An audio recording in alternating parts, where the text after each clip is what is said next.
Le Sénégal d'abord, une définition négative. Le Sénégal d'abord ne veut pas dire Sénégal rec. Le Sénégal d'abord tient compte d'une situation de fait.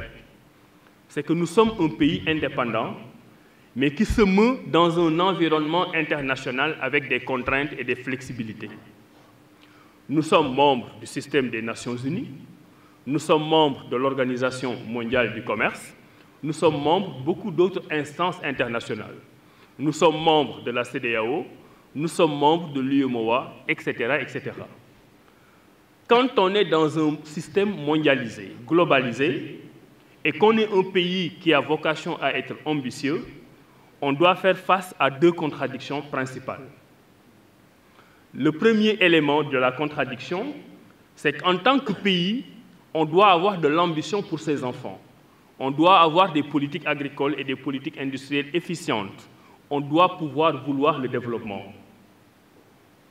Et on a la superficie et la population et les politiques publiques qui vous permettent de l'avoir. Mais en même temps, vous êtes en train de vous mouvoir dans un environnement international qui a plus ou moins grappillé une partie de votre souveraineté au point que vous ne pouvez pas faire tout ce que vous voulez faire. Parce que quand vous êtes membre d'une organisation internationale, vous avez une partie de souveraineté et une autre partie de souveraineté que vous laissez à l'organisation internationale.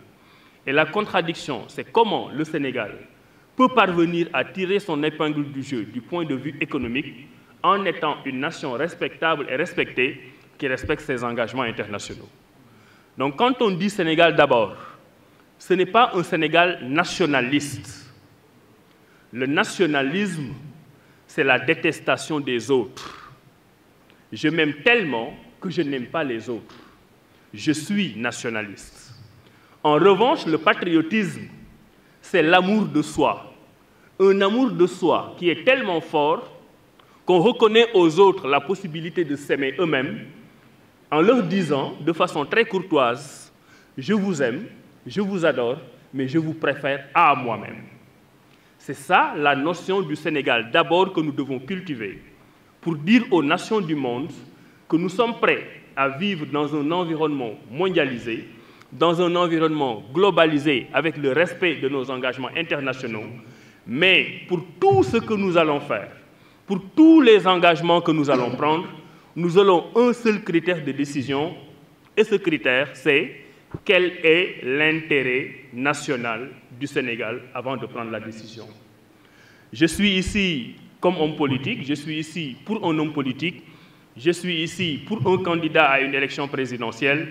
Ce candidat à l'élection présidentielle s'appelle Idrissa Seck, et le président Idrissa Seck m'a chargé de vous dire que si demain il est président de la République du Sénégal, sur le pétrole, sur le gaz, sur le zircon, sur l'agriculture, dans tous les domaines de la vie économique et sociale, quand il s'agira de prendre une décision, il va se poser une seule et unique question: quel est l'intérêt du Sénégal dans le dossier que je suis en train de gérer? Est-ce que pour l'intérêt du Sénégal, je dois signer ce document?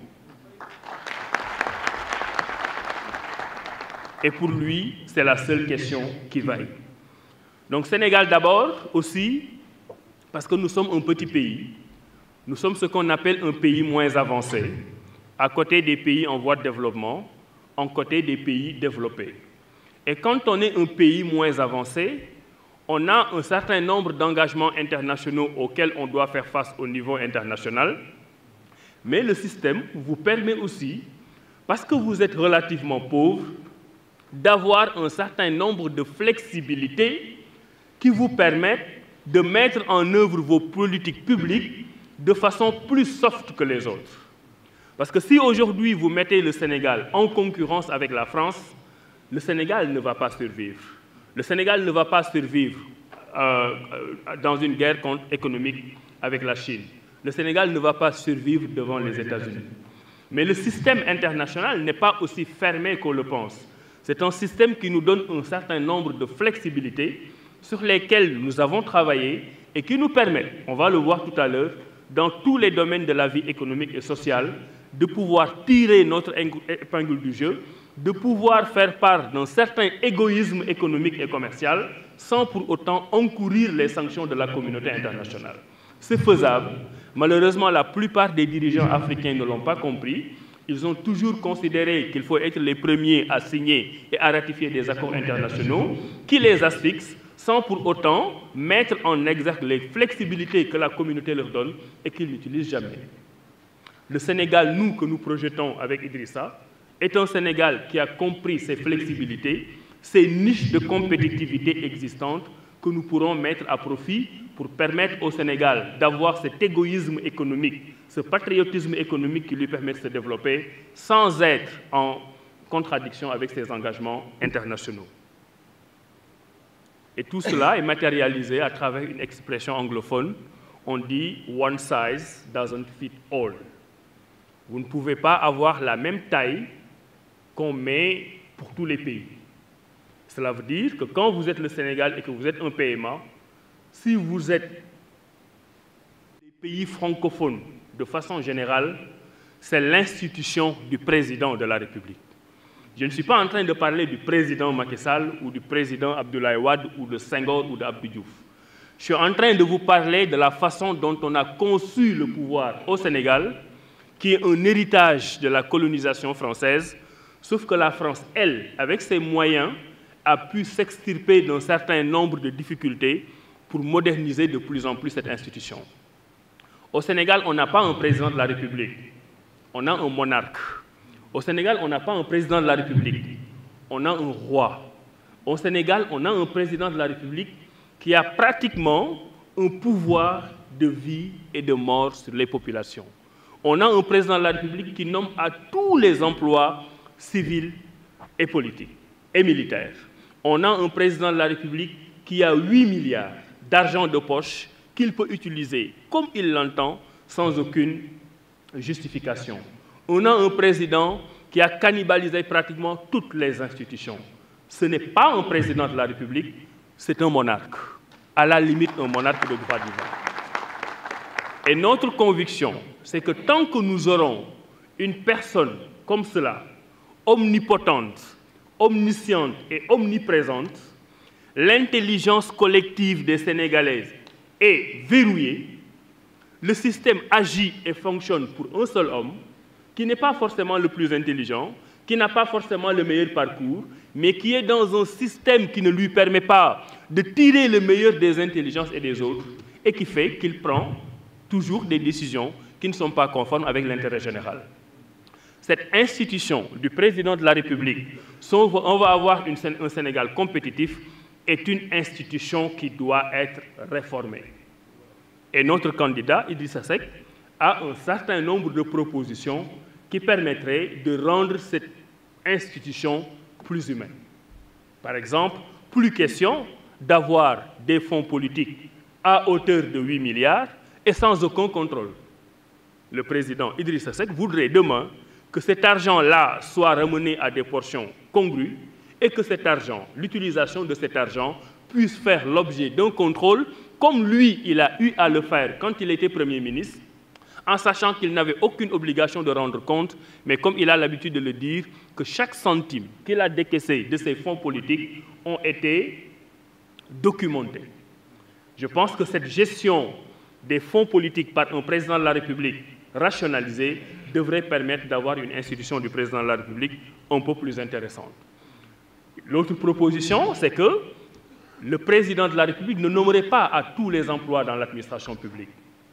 Il y a des postes de l'administration qui sont tellement cruciaux, qui sont tellement sensibles, qu'il faut faire un appel à candidature pour que les Sénégalais, les meilleurs en compétences et en vertu, puissent y accéder en dehors de leur appartenance à un parti politique. Et c'est cela qui fera que ce n'est pas seulement le militantisme qui est récompensé, mais c'est la méritocratie républicaine qui est récompensée. L'Assemblée nationale. Notre Assemblée nationale est le reflet du président de la République. La plupart du temps, c'est une Assemblée nationale avec une forte majorité. Cette forte majorité est toujours favorisée par le système. Si vous regardez le système électoral du Sénégal aujourd'hui, la coalition Benno Bokk Yakaar a fait 49% des voix et pourtant à pratiquement 75% des postes de députés. Parce qu'on a un système électoral pour les députés qui n'est pas bon. Vous avez un système du Raw Gadou, le système majoritaire au niveau des départements. Par exemple, au niveau du département de Dakar, vous avez 7 députés. Si la coalition Benno Bokk Yakaar a 5 voix de plus que les autres coalitions, elle prend de fait les 7 députés du département de Dakar. Et toute l'autre majorité, pratiquement toute l'opposition réunie, ne peut pas avoir un représentant à l'Assemblée nationale à travers le département de Dakar. Ensuite, vous avez la liste nationale où les chefs de parti, pour la plupart, mettent des candidats députés en fonction du niveau de leur militantisme. Le résultat est que vous avez des députés qui doivent allégeance plus au président de la République, plus au chef de parti, qu'au peuple qui est censé être son mandant. Et cela pose un problème de légitimité. Et c'est pour cela qu'il y a une forte déconnexion entre les aspirations du peuple que vous êtes et les lois qui sont votées au niveau de l'Assemblée nationale. Et il arrive même que certaines lois d'une importance particulière pour le Sénégal, comme la loi sur le parrainage votée le 19 avril dernier, soient votées sans débat. On est dans une perversion totale du système de représentation nationale. Parce que les gens à qui on a confié ce pouvoir n'ont pas suffisamment compris qu'ils doivent leur allégeance au peuple qui a voté pour eux, mais qu'ils pensent avoir leur allégeance pour le président de la République. Si nous voulons avoir une Assemblée nationale progressiste qui pose des débats sur les questions économiques et sociales, une Assemblée nationale qui a la possibilité et la capacité de dire non à un président de la République, parce que les lois que vous êtes en train de mettre en œuvre ne sont pas des lois qui permettraient un optimum démocratique, en ce moment-là, l'équilibre du pouvoir se fera au bénéfice du citoyen qui verra ses préoccupations économiques et sociales être prises en compte. C'est ça aussi le Sénégal, d'abord au niveau des institutions. Au niveau de la justice, j'ai l'habitude de dire que je ne peux pas jeter, moi, l'opprobre sur le personnel de la justice. Je suis juriste moi-même, j'ai fait les facs de droit à Dakar, à Saint-Louis du moins. La plupart des magistrats que je connais ne sont pas moins dignes que moi. Ils ne sont pas moins honnêtes que moi. Et je suis convaincu que la plupart des décisions de justice qui sont rendues sont des décisions justes et équitables. Seulement, il y a 5% du contentieux qui touche aux questions politiques. Peut-être même moins de 55%. Et ces questions politiques sont gérées, malheureusement, par la justice de façon tendancieuse. Ce qui s'est passé ces dernières semaines avec le Conseil constitutionnel au Sénégal est une honte, c'est une hérésie. Ça ne donne aucune fierté à quelqu'un comme moi ou à d'autres qui ont fait les facultés de droit ou les UFR de sciences juridiques. Ça ne nous donne aucune fierté, ça ne nous permet pas de regarder nos étudiants en face, parce que ce qui est enseigné à la fac, dans la pure orthodoxie juridique, est totalement en déphasage avec les raisonnements que nous voyons autour et au sein d'institutions pareilles.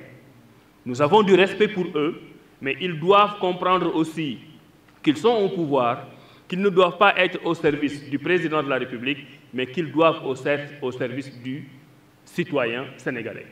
Là aussi, nous avons proposé des réformes fortes, dont la principale est que l'exécutif, je ne dis pas le président de la République, mais l'exécutif n'est plus au sein du Conseil supérieur de la magistrature, le ministre de la Justice ne sera plus au sein du Conseil supérieur de la magistrature.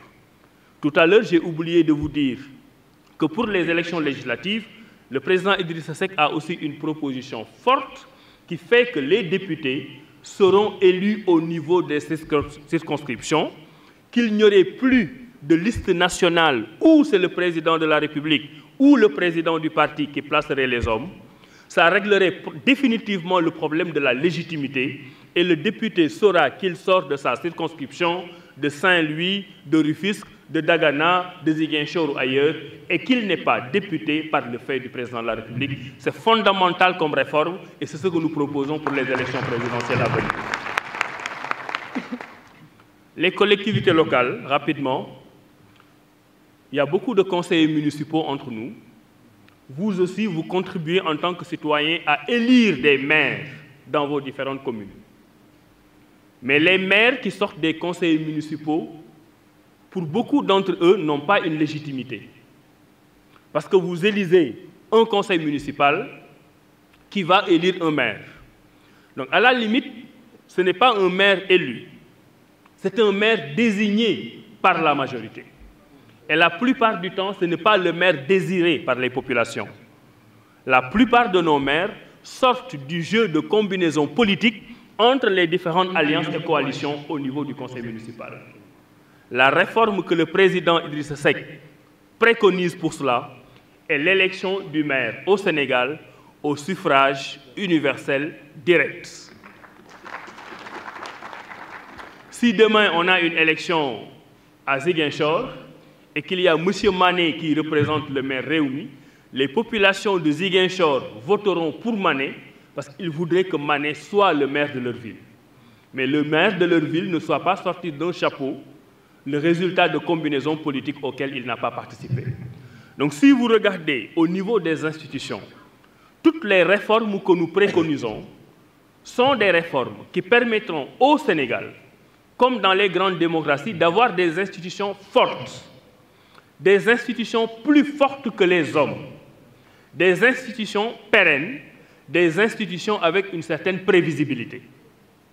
C'est cela qui permet d'avoir un socle démocratique qui fait que la planification économique du pays ne dépend pas forcément des hommes qui sont au pouvoir, mais d'une administration responsabilisée qui peut, dans tous les cas, mettre en œuvre les différentes politiques publiques des différents présidents de la République.